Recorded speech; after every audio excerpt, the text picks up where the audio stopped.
ಇವಾಗ ಏನ್ ಹೇಳ್ಕೊಡ್ತಾ ಇದ್ದೀರಾ ನಮ್ಗೆ? ಬಾಳೆದಿಂಡಿಂದ ಮೊಸರು ಸಾಸಿವೆ ಬೇಯಿಸಿ ಇಟ್ಕೊಂಡಿದ್ದೀನಿ. ಅದಕ್ಕೆ ಈಗ ಅದಕ್ಕೆ ಸ್ವಲ್ಪ ಉದ್ದಿನಬೇಳೆ, ಒಂದೇ ಒಂದು ಹಸಿಮೆಣಸಿನ್ಕಾಯಿ ಒಂಚೂರು ಬಾಡಿದ್ದಿತ್ತು ಅದನ್ನ ಹಾಕಿದ್ದೀನಿ. ನೀವು ಹಸಿಮೆಣಸಿನ್ಕಾಯಿ ಹಾಕೊಳ್ಳಿ, ಚೆನ್ನಾಗಿರುತ್ತೆ. ಅದೆರಡನ್ನು ಸ್ವಲ್ಪ ಒಂಚೂರು ಬೆಚ್ಚಗೆ ಮಾಡ್ಕೋಬೇಕು. ಇದರ ಉದ್ದಿನಬೇಳೆ ಹಸಿ ವಾಸನೆ ಆಗ್ಬಿಡುತ್ತೆ. ಇಲ್ಲೇ ಇದೆ ಎಣ್ಣೆ ಗಟ್ಟಿ ಹಾಕೋತೀನಿ, ಇಷ್ಟೇ ಸಾಕು. ಉದ್ದಿನಬೇಳೆ ಒಂಚೂರು ಹಾಕಿದ್ರೆ ರುಚಿ. ಮೊಸರು ಯಾವ ಮೊಸರು ಸಾಸ ಮಾಡಿ ನೀವು ಅದಕ್ಕೆ ತಿರುವಡಿಕೆ ಹಾಕೊಳ್ಳೋದಲ್ವಾ ನೀವು? ಇದನ್ನ ಹುರಿದ್ಬಿಟ್ಟು ತಿರುವಡಿಕೆ ಹಾಕೋಬೇಕು, ತುಂಬಾ ಒಳ್ಳೇದು, ಚೆನ್ನಾಗಿರುತ್ತೆ ಗೊತ್ತಾ. ಮೊಸರು ಸಾಸ ಬಹಳ ಚಂದ. ಬಾಳೆದಿಂಡಿಂದು ಇನ್ನೂ ಸಣ್ಣಕ್ಕೆ ಹೆಚ್ಚಬೇಕು. ಬಹಳ ಸಣ್ಣಕ್ಕೆ ಹೆಚ್ಚಿದ್ರೆ ಎಷ್ಟು ಸಣ್ಣಕ್ಕೆ ಹೆಚ್ಚಿರೋ ಅಷ್ಟು ರುಚಿ ಆಗುತ್ತೆ ಬಾಳೆದಿಂಡಿ ಸಾಸಿವೆ. ಅದರಂತ ಅಡಿಗೆ ಯಾವುದೂ ಇಲ್ಲ.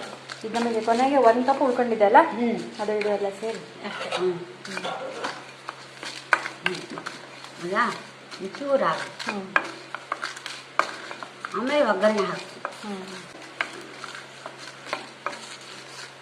ಆಯ್ತಾ? ಒಂಚೂರು ಕಾಯಿನ ಬೆಚ್ಚಗೆ ಮಾಡಬೇಕು.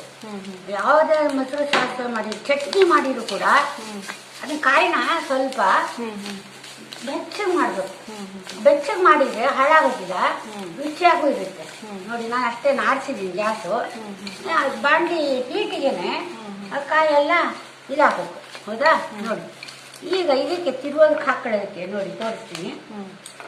ಎಷ್ಟು ತುಂಬ ಸಾಸಿವೆ ಹಾಕ್ಬಾರ್ದು, ಅದನ್ನು ತುಂಬ ಹಾಕಿ ಚೆನ್ನಾಗಿರಲ್ಲ.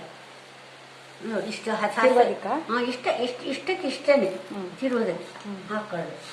ಒಂಚೂರು ಜೀರಿಗೆ ಹಾಕೋಣ, ಚೆನ್ನಾಗಿರುತ್ತೆ ಅಷ್ಟೇ, ಮುಗಿದೋದು. ಆಯ್ತಾ?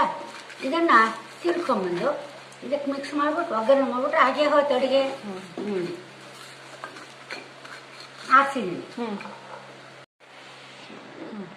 ಈಗ ತಿರುಗಬೇಕಾಜಿ ಇವಾಗ ತಿರುಗತ್ತೆ. ಕಾಯಿ ತುರಿ, ಉದ್ದಿನಬೇಳೆ, ಹಸಿಮೆಣಸಿನ್ಕಾಯಿ, ಒಂಚೂರು ಹಸಿ ಸಾಸು, ಚೂರು ಒಂಚೂರು ಜೀರಿಗೆ, ಇಷ್ಟನ್ನು ಹಾಕೊಂಡಿದ್ದೀನಿ. ಗಟ್ಟಿಯಾಗಿ ತಿರುಗ್ಬಿಟ್ಟು ಮೊಸರು ಇರುತ್ತೆ, ಮೊಸರು ಹಾಕ್ಬಿಟ್ರೆ ಹೌದು. ಇದು ಒಗ್ಗರಣೆ ನೀರು ಬೇಕಾ ಅದಕ್ಕೆ? ತಿರುಗೋದಕ್ಕೆ ಸ್ವಲ್ಪ ಬೇಕು, ಸ್ವಲ್ಪ ಹಾಕ್ತೀನಿ. ತುಂಬ ಹಾಕ್ಬಿಟ್ರೆ ನೀರು ಹಾಕಿ ಸಾಕು.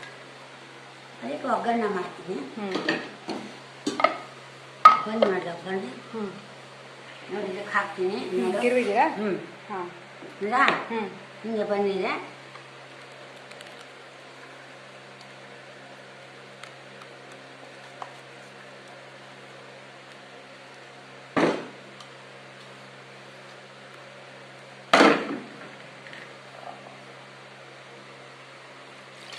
ನೀರು ಹಾಕಲ್ಲ, ನೀರು ಆಯ್ತಾ? ಕೆಲಸ. ಈಗ ಅದಕ್ಕೆ ಒಗ್ಗರಣೆ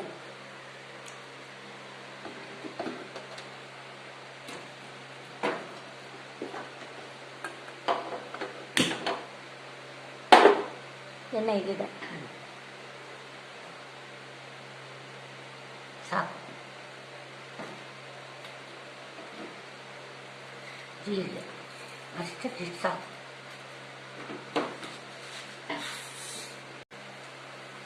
ಆಯ್ತಾ?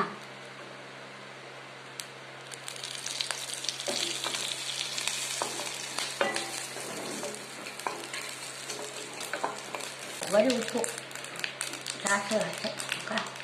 ಸರಿ, ಅದು ಹಾಕ್ಬಿಟ್ಟು ಆಮೇಲೆ ಹಾಕ್ತೀರಾ? ಇಲ್ಲ, ನಾನು ಹಾಕ್ಬಿಡ್ತೀನಿ. ಅಲ್ಲೇ ಇಟ್ಕೊಂಡ್ಲ ಇಷ್ಟಿದೆ, ಇಷ್ಟು ಉಪ್ಪು ಸಾಕು.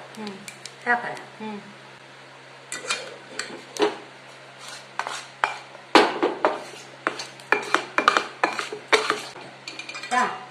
ಈಗ ತಿರುಗಿ ನನಗೆ ಹಾಕ್ತೀನಿ ನೋಡು, ಇದಕ್ಕೆ ಹಾಕ್ತೀನಿ. ಸಾಕಲ್ಲ?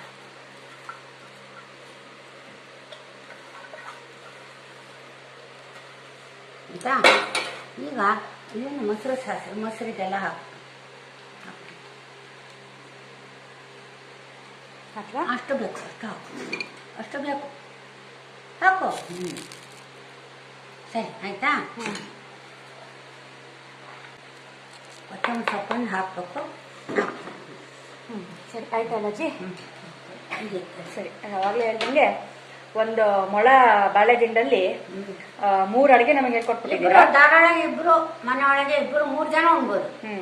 ಇಷ್ಟು ಮಾಡಿದ್ರೆ 3 ಜನ ಉಣ್ಬೋದು. ಸಾಕೆ ಸಾಕು. ಆಯ್ತು, ಅದು ಚಪಾತಿಗೂ ಆಗತ್ತೆ, ಆಮೇಲೆ ಅನ್ನ ತರ ಕಲ್ಸ್ಕೊಂಡ್ ತಿನ್ನಕ್ಕೂ ಚೆನ್ನಾಗಿರುತ್ತೆ. ಬೇಡ ಅಂದ್ರೆ ಹಸಿ ಪಲ್ಯ ಅಂತೂ ಸಲಾಡ್ ತರ ಹಂಗೆ ತಿನ್ಕೊಬಹುದು, ಅಷ್ಟು ಚೆನ್ನಾಗಿರುತ್ತೆ. ಸೊ ಒಂದು ಒಳ್ಳೆ ಮಕ್ಕಳಿಗಂತೂ ತಿನ್ನಲ್ಲ ಅಂದ್ರೆ ಬಾಳೆ ತಿನ್ನಲ್ಲ ಅಂದ್ರೆ ಈ ತರ ಪಲ್ಯ ಮಾಡಿ ಕಾಯಿ ತುರಿದು ಹಾಕಿ ಕೊಟ್ಬಿಡಿ, ಒಂದೊಂದು ಬಟ್ಲು ಕೊಡಿ, ತಿಂತಾರೆ. ಬಹಳ ಒಳ್ಳೇದು ಮಕ್ಕಳಿಗೆ. ಒಟ್ಟು ಹೀಗೆ ಸಾಂಪ್ರದಾಯಿಕವಾಗಿ ತುಂಬಾ ಆರೋಗ್ಯಕರವಾದಂತ ಅಡಿಗೆನ ತುಂಬಾ ಸಿಂಪಲ್ ಆಗಿ ಹೇಳ್ಕೊಟ್ಟಿದ್ದೀರಾ. ಅದಕ್ಕೆ ನಿಮ್ಗೆ ನೀವೇ ಇದೇ ತರ ಹೇಳ್ಕೊಡ್ತಾ ಇರಿ, ನಾವು ಕಲಿತಾ ಇರ್ತೀವಿ. ಥ್ಯಾಂಕ್ ಯು, ನಮಸ್ತೆ.